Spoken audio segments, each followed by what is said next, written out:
essa vela, é bem difícil dizer há quanto tempo ela está se queimando. Ninguém sabe quando ela foi acesa. Ninguém sabe dizer o tamanho que ela tinha no início e se a média de queima se manteve constante, se ela foi apagada e acesa novamente. E por esse motivo, ninguém agora sabe dizer como a ver como ela está agora, quanto tempo faz que está se queimando. Ora, a Terra e o sistema solar devem ser comparados com uma vela. Nós não sabemos quando a Terra foi colocada para funcionar e começou a se queimar. Não sabemos se a média da queima, do gasto, isto é, do envelhecimento, tem se mantido constante. E por não sabermos essas coisas, ninguém estava lá no início para nos dizer, é muito difícil desenvolver um método que calcule realmente, com precisão, a idade da Terra. Por essa razão, nós olharemos alguns dos métodos que têm sido desenvolvidos para datar a Terra e o sistema solar e algumas das objeções que podemos levantar contra eles. Vamos ver se essas objeções podem ser superadas.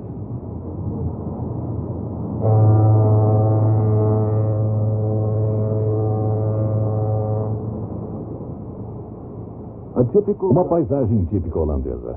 Uma pequena cidade pitoresca perto do Rio Reno e, como em todos os lugares do mundo, mas especialmente na Holanda, que é tão populosa, mais casas precisam ser construídas para mais pessoas. Aí, então, uma descoberta é feita. Enquanto as escavações para a construção são feitas, alguns objetos antigos esquecidos há muito tempo são descobertos. Cuidadosamente, os artigos são coletados para uma melhor averiguação.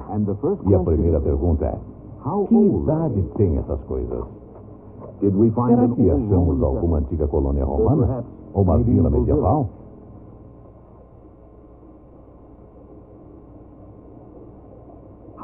Que idade têm esses fragmentos de madeira, por exemplo? O Laboratório de Pesquisa Arqueológica da Universidade de Groningen vai tentar descobrir. Irão usar para isso o método Carbono 14, também conhecido como método radiocarbônico de medir a idade. O ganhador do Prêmio Nobel e inventor desse processo, professor Willard Libby, um evolucionista, explica o método. A maneira que isso acontece é que raios cósmicos introduzem o radiocarbono na comida que consumimos. E assim nos tornamos radioativos com o radiocarbono. E enquanto vivemos, continuamos a comer e mantemos a concentração disso constante. Mas quando morremos, nós paramos de comer e nosso corpo passa a perder o radiocarbono na razão de 1,5 em cada 5.730 anos. Então, medindo a quantidade de radiocarbono na carcaça de uma pessoa, eu posso dizer durante quanto tempo você já está morto. E isso é medir a idade pelo radiocarbono. Isso é verdade, não só para os seres humanos, mas para tudo que tem vida. Vejamos, por exemplo, essas lindas gazelas. Enquanto elas viverem e comerem, tanto o carbono 14 como o carbono 12 entram e saem do corpo. A proporção de C14 e C12 dentro e fora do corpo é a mesma. Mas quando o animal morre, para de comer. Aí acontece algo. Durante um longo período de tempo, gradativamente, o C14 se decompõe em nitrogênio e deixa o corpo. Depois de 5.730 anos, sobra só a metade da quantidade original de C14. Por isso dizemos que a metade da vida do C14 é 5.730 anos. Tecnicamente é assim. Depois de limpar completamente a amostra, ela é colocada num forno de quartzo de alta intensidade que alcança altas temperaturas. Ali a madeira é queimada completamente para que os gases fiquem completamente isolados. Dentre eles, é claro, existe o gás radioativo C14. Depois da queima, os gases são filtrados por um sistema complicado de tubos e líquidos para o dióxido de carbono ser separado dos outros gases. Esse gás purificado é então coletado e examinado por um medidor Geiger. Ali, as partículas radiativas de C14 são contadas. Um computador calcula então a idade da amostra. Aqui no caso, nossa amostra parece ser de um povoado romano de 200 Anno Domini.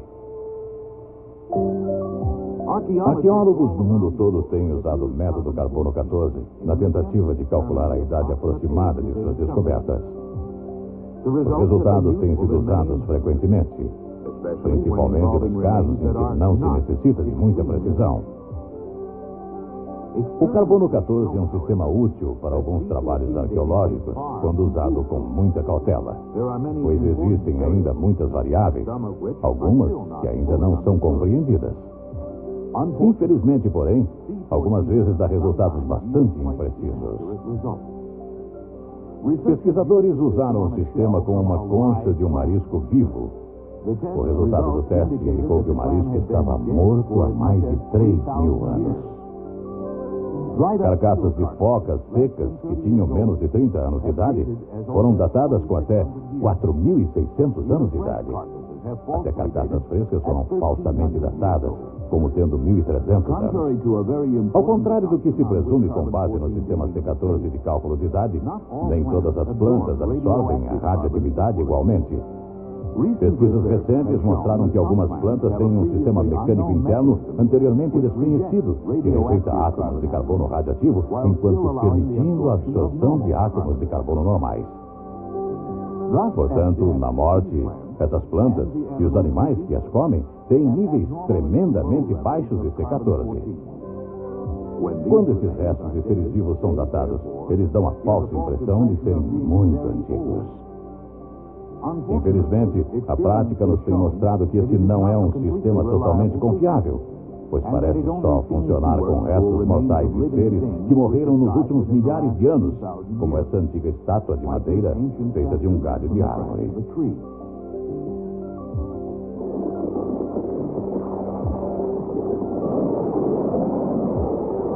Que métodos os evolucionistas usam para tentar datar objetos como minério e rochas que se supõem ter milhões e até bilhões de anos de idade?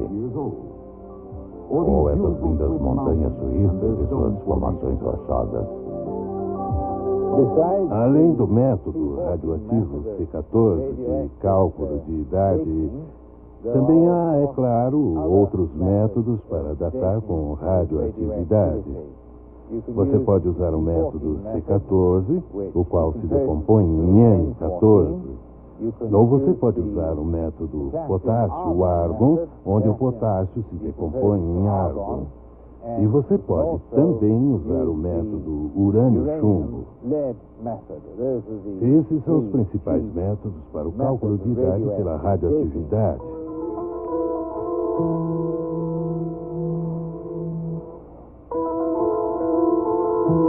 Para datar objetos pelo método C14, esses objetos devem ter estado vivos anteriormente, como ossos e madeira. Os outros 3 métodos citados pelo professor Wyrell Smith utilizam matéria inorgânica, sem vida, como pedras e rochas. Mas, no fundo, o princípio é o mesmo. Existe um processo de decomposição. Medindo-se a porcentagem de material radioativo que ainda existe numa certa quantidade de restos em decomposição, você pode tentar datar sua amostra. Tomem essa rocha como exemplo. Em algumas rochas, achamos o elemento urânio. Como se sabe, o urânio é radioativo, como o C14, mas se decompõe muito mais devagar. O urânio dessa rocha se decompõe em chumbo e mais uns outros elementos. Levaria aproximadamente 4 bilhões e meio de anos para essa quantidade de urânio ser reduzida pela metade. Durante esses processos químicos complicados, o gás hélio é formado. O hélio também é interessante, mas chegaremos nele mais tarde. Olhemos agora para um processo não tão científico, a experiência do tanque de água. Mesmo não sendo muito científico, ele é muito interessante porque mostra as 3 suposições de todos os métodos radioativos de data. A água corre de um tanque para o outro com uma certa velocidade. Você iria achar que, se você medisse o nível de água dos 2 tanques, se comparasse um com o outro, você determinaria exatamente a quanto tempo a água fluía, especialmente quando se sabe a velocidade atual do fluxo. Parece lógico que, logo de início, ninguém iria ser contra os resultados de sua experiência. Mas, quando você faz isso, você faz 3 pressuposições. Você pode ter pensado no início de sua experiência que o segundo tanque estava vazio, mas não estava, como podem notar. Uma velocidade constante. Você pode ter pensado durante sua experiência toda que a velocidade foi constante, mas não foi, como poderão notar. Você pensou assim porque não contou com as influências externas. Mas o que aconteceu, afinal? Enquanto você saiu do laboratório, um xereta entrou e fez 2 coisas importantes. Ele mudou a velocidade da água e adicionou um balde de água. Oh, céu! E porque você não sabia disso, agora todos os seus cálculos e resultados cuidadosos não têm valor algum. O tempo do fluxo agora é mais curto do que você pensava. O segundo tanque já estava pela metade de água. E o xereta não só mudou a velocidade do fluxo da água, mas também adicionou mais um balde.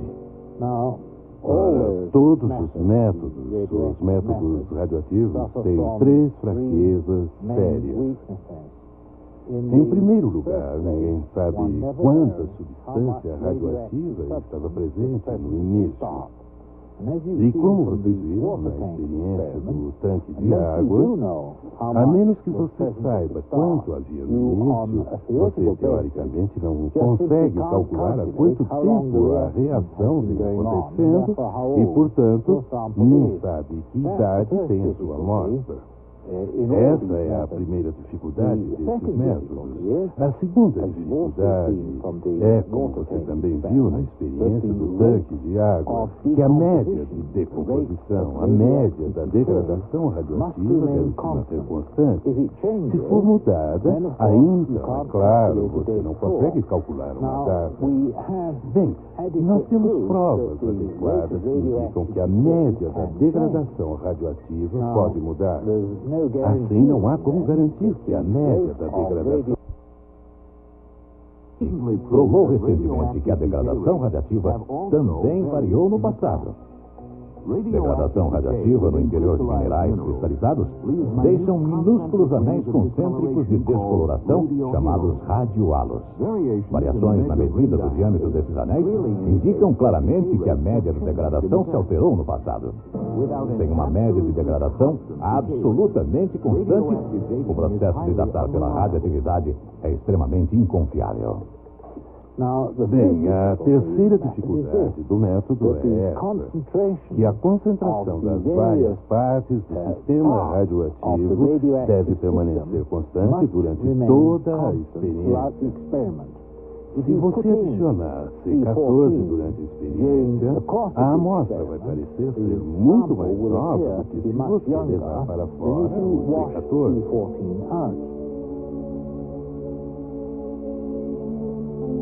Ora, tudo isso tem a tendência de tornar inseguros os métodos radioativos de datar. Mas existem outros métodos que não dependem da degradação radioativa que podem ser usados para datar. Nós já vimos que durante o processo de decomposição, o urânio transforma-se em chumbo e o gás hélio escapa para a atmosfera. Dr. Melvin Cook, da Salt Lake City, que já foi indicado para o Prêmio Nobel, estudou esse gás hélio. O gás hélio é bem interessante. Na atmosfera está presente no volume aproximado de 1 milhão de bilhões de gramas. Porém, isso é pouco comparado à quantidade que deveria estar na atmosfera se todo o gás hélio que é fabricado na Terra e que escapa da crosta terrestre fosse acumulado na atmosfera e se também a Terra fosse velha. Os evolucionistas dizem que a Terra tem 4 bilhões e meio de anos de idade. Ora, é impossível o gás hélio escapar da atmosfera da Terra. E também é fato que mais gás hélio vem chegando do Sol para dentro de nossa atmosfera. Então, se a Terra tivesse realmente 4 bilhões e meio de anos de idade, nossa atmosfera estaria saturada de gás hélio. Mas não está. A quantidade de gás hélio que medimos é só uma fração daquilo que os evolucionistas pensavam existir. Agora a questão é, onde está o gás hélio? Se a Terra tem bilhões de anos de idade, como já disse, então o gás hélio teria saturado a atmosfera para 1 milhão de vezes mais do que temos agora. De fato, nós temos estudado essa questão. As pessoas pensam, bem, a Terra é velha e o gás hélio já escapou da atmosfera, simplesmente foi saindo para o que chamam de uma exosfera. Eles dizem que o gás hélio literalmente sai da atmosfera da Terra. Um físico químico que estude isso, de fato, pode dominar a questão e pode dizer se é verdade ou não. E eu fiz isso com um exame em meados de 1955 e descobri que não existe chance ou sombra de possibilidade do gás hélio poder estar saindo da atmosfera. Então eu perguntei, onde está o gás hélio radiogênico? A resposta parece ser simplesmente que a Terra não é tão velha assim. De acordo com os cálculos do Dr. Cook, a idade da Terra é de aproximadamente 10 a 15 mil anos. O universo que se estende ao nosso redor parece não ter fim. Galáxias de todas as formas e aparências podem ser vistas pelos sempre aprimorados telescópios. Mas quanto mais vemos, tanto menos entendemos. Que idade, por exemplo, tem o universo? Ninguém pode realmente dizer. Mas o astrônomo de El Paso, Texas, professor Harold Slusher, diz que há vários motivos para acreditarmos que o universo é relativamente novo. Mas vamos continuar com a idade do nosso planeta Terra e ver o que a astronomia tem a dizer. Professor Slusher. É uma matéria muito mais simples determinar a idade do sistema solar e da Terra, porque temos uma grande quantidade de informações. Tudo está muito mais acessível. Portanto, para o astrônomo existem muitos indicadores, pelo menos é o que me parece, que apontam para uma idade de não mais de 10 mil anos para o sistema solar e a Terra. Eu tomaria isso como uma idade máxima por uma série de razões. Uma é que há um rápido colapso de cometas no sistema solar. Os cometas, ao rodear o Sol, são desintegrados, literalmente, pelos efeitos de uma maré resultante das atrações gravitacionais dos planetas como Júpiter e o Sol. E ainda existe o vento solar, saindo a uma velocidade tremenda do Sol, soprando a cerca de 400 a 960 km por segundo. Isso literalmente varre um cometa do mapa. E então há muitas peculiaridades que acontecem nos cometas, tais como as explosões e o olho dos cometas. Esses desintegram os cometas rapidamente e parece que a idade máxima da vida de um cometa de curto período é aproximadamente de 10 mil anos no máximo e muito provavelmente só chega a ser a metade disso. Ora, a maioria dos astrônomos acredita que os cometas foram originados na mesma hora que o sistema solar.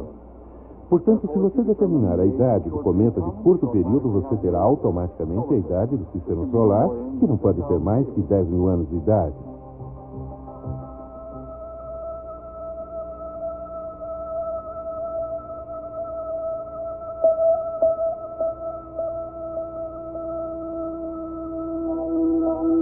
Quando você olha para a poeira da Lua, você certamente conclui que a Lua deve ser muito jovem. Assim como a Lua é jovem, a Terra é jovem. Você vê que a poeira espacial interplanetária é continuamente depositada na superfície da Lua numa média de 14 milhões e 300 mil toneladas por ano, até quem sabe 10 vezes mais. Então, depois de 4 bilhões e 500 milhões de anos a 5 bilhões de anos, você deve ter uma camada de pó na Lua de uns 132 a 297 metros, ou algo parecido com isso. Mas na Lua você tem uma camada de pó que mal dá de meio a 8 centímetros de espessura. Isso alguns centímetros dariam para a Lua a idade de uns 7.000 a 8.000 anos, para dizer a verdade. Então, olhando para a superfície da Lua, a ausência do pó que deveria estar lá levanta um excelente indicador da idade dela. Você encontra a ausência da poeira. Ela parece nova. E ao invés de uma camada tremenda, da qual você diria ser muito velha, a Lua tem uma camada fina, muito nova. Então eu digo que a Lua é bem jovem. E se a Lua é bem jovem, então é claro que a Terra deve ser bem jovem. Porque quanto à idade da Terra e da Lua, até os evolucionistas dizem que tem aproximadamente a mesma idade. A poeira vem do espaço em forma de meteoros e meteoritos. Mas quando medimos a quantidade sobre a Terra, chegamos à mesma conclusão. Não há mais poeira meteórica do que se acumularia em 10 a 15 mil anos. Ao público, geralmente a impressão que é dada é de que não existem provas da Terra e do universo serem novas. Porém, existem muitos outros indícios. Desde 1836, mais de 100 observadores diferentes no Observatório Real de Greenwich e no Observatório Naval dos Estados Unidos tiraram medidas visuais diretas que mostram que o diâmetro do Sol está se encolhendo a uma média de 1,52 m por hora. O diâmetro do Sol é tão grande que esse encolhimento passa desapercebido por mais de centenas e até milhares de anos. Porém, o Sol continua a encolher. Os registros de eclipses solares sugerem que esse relativamente rápido encolhimento tenha acontecido pelo menos nos últimos 400 anos. Até onde os pesquisadores conhecem, essa média tem sido constante desde a formação original do Sol. Utilizando as informações mais conservadoras, parece que o Sol teria tido o dobro do seu tamanho atual há apenas 100 mil anos atrás. Há 20 milhões de anos atrás, a superfície do Sol teria estado tocando a superfície da Terra. Alguns especialistas concluíram que o Sol teria que ter sido tão grande há apenas 1 milhão de anos atrás, ou menos, que não poderia ter existido vida no planeta.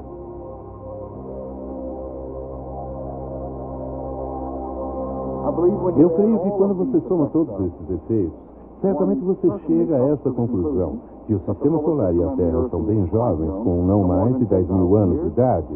E eu realmente acredito que o universo não tem mais que isso. Eu acho que todos esses objetos têm essencialmente a mesma idade. Por muitos anos, os navios procuraram seus caminhos pelos oceanos, aparentemente sem fim. Nos últimos séculos, eles têm utilizado um conhecido instrumento para guiá-los: a bússola. A agulha da bússola aponta sempre para o polo norte magnético. Faz isso porque ao redor da Terra existe um campo magnético. Nós sabemos que esse campo magnético também se degrada. A cada 1.400 anos, sua força é reduzida em 50%. Então, quando voltamos 1.400 anos para trás na história, o campo magnético era 2 vezes mais forte do que é hoje. Outros 1.400 anos antes disso era 4 vezes mais forte do que é agora, e assim por diante. O professor Thomas Barnes, físico da Universidade de El Paso, conclui: se voltássemos 10 mil anos, o campo magnético da Terra teria a força de um campo magnético de uma estrela magnética. Agora, bem, uma estrela magnética é como o nosso Sol, pois tem uma fonte de energia nuclear. Certamente a nossa Terra nunca teve uma fonte nuclear como o Sol e, com certeza, nossa Terra nunca teve um campo magnético tão forte, certamente não mais forte do que o de uma estrela. Isso limitaria a idade da Terra a 10 mil anos. Outros argumentos da física limitariam a idade da Terra em várias proporções, mas a ciência poderia definitivamente dizer, pelas maiores provas da física, pelo tipo de física no qual projetamos unidades de radares e unidades de comunicação, Esse mesmo tipo de física nos diria que o campo magnético da Terra não poderia ter mais do que, digamos, de 6 a 15 mil anos.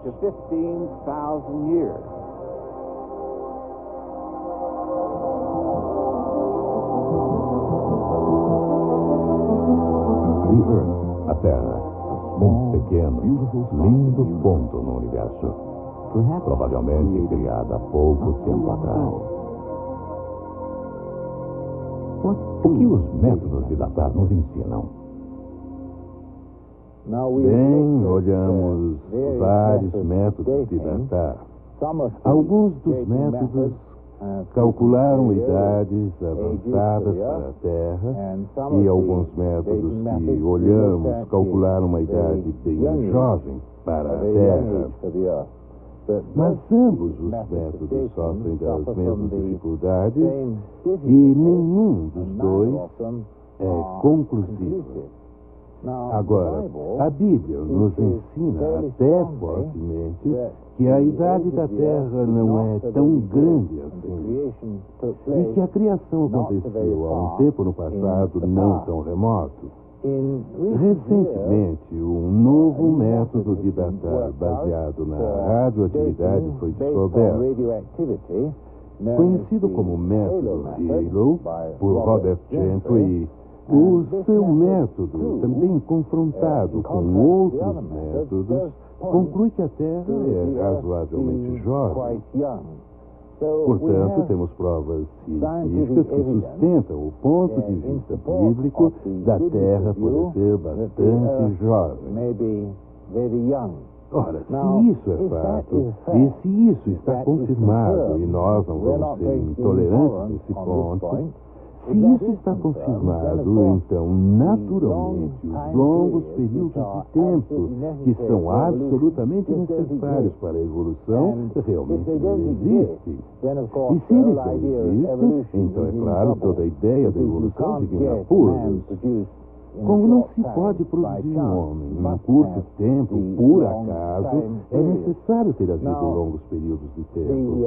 Ora, a Bíblia ensina de fato que a Terra pode ser jovem.